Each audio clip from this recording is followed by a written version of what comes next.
رجعنا معكم من جديد في رمضان انيس، نقعد معكم حتى المساء نتاع الصباح. موضوعنا اليوم هو حلول العيد. البارح حلول العيد، اليوم حوايج العيد. ديما مربوطين بالعيد لانه بدينا نقترب شيء فشيء من نهايه شهر رمضان الكريم. حوايج العيد، هل التونسي مازال يشري حوايج العيد ولا لا؟ هل انه قادر ماديا يشري حوايج العيد والا لا؟ ولا فما سولد ولا لا؟ زاد بعد شويه ساره جلالي في ستي ساعه تعطينا كل الارقام. نذكر التليفون 71 725 الف، 71 725 الف. وكما قلت توا وقت ساره الجلالي في ستاتيستا. ستاتيستا. شربتك ساره؟ صح صح شربت. شربتك يعني صح شربت الناس اللي قاعدين يسمعوا فينا الكل.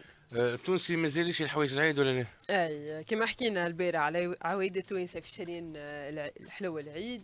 نعاودوا اليوم نحكيو على حوايج العيد ونتسائلوا كالعاده، هل التونسي مازال قادر يشتري حوايج العيد لصغارو مع ضغط الظروف، وخاصه زاده مع الازمه الاقتصاديه اللي تاثر على جيب التوانسه وميزانيتهم؟ نعرفوا بعد شويه. نعرفوا كلنا انه الاستعدادات متاع توانسه لشارين حوايج العيد تبدا من اول شهر رمضان، وهذايا اللي نلاحظوه يولي الإقبال على منتج الملابس الجاهزة مرتفع على بكري. المرة هذيا نجم نحكيو على حاجة من الحاجات اللي عمقت الأزمة، اللي هي توخير فترة السال. التخفيضات الموسمية اللي نحكيو عليها كل عام وكل فترة، هي كانت نجم تساهم في تخفيض الأسعار نسبيا. وأهل المهنة المرة هذيا اللي هما نحكيو بالطبيعة على تجار ومصنعي الملابس الجاهزة، شدوا صحيح في تأخير الموعد بعد العيد باش ربحهم ربما يكون مضاعف. نلقاو حاجة أخرى هوني أنيس نجم نحكيو عليها، اللي هي الدراسة اللي عملتها المنظمة التونسية لإرشاد المستهلك حول كلفة الملابس وحاجيات عيد الفطر.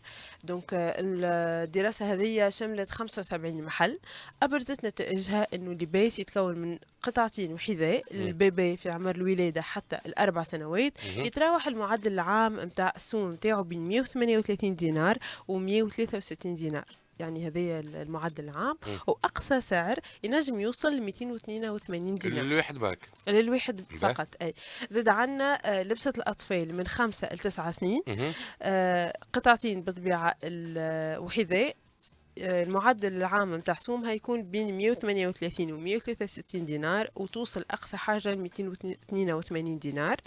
كيف هوني أنيس نحكيو على طفل واحد كهو. وآخر حاجة قطعتين وحذاء الطفل في عمر بين 10 و 14 سنة تتكلف بين 142 دينار و 172 دينار، وأقصى سعر يوصل ل 202 أو 98 دينار.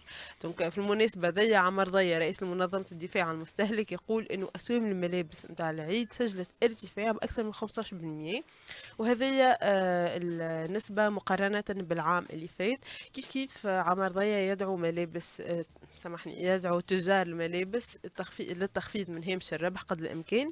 وهني احنا نواصلوا انيس ونتسائلوا بالحق، هل انه التوانسه مازالوا قادرين انهم يشتروا حوايج العيد لصغارهم والا لا، خاصه اذا كان عندهم اكثر من طفل واحد في العائله. يعطيك الصحة سارة. هذا اللي كنت نقوله 200 دينار للمعدل حسب ما فهمت أنا للفرد الواحد، معناتها إنسان عنده أربعة صغار في عائلته، معناتها 800 دينار تقريبا في وضعية اقتصادية صعيبة. هذا اللي باش تقولوا لنا أنتم على 71 725 ألف مازلتوا تشريوا حوايج العيد؟ قادرين تشريوا حوايج العيد وإلا معناتها صغار يرضاوا باللي يجي كل قدير وقدره؟ بعد شوية بالطبيعة باش نستقبلوا تليفوناتكم. شنو الموسيقى الأخبار مع سهيلة ثم نرجع رمضان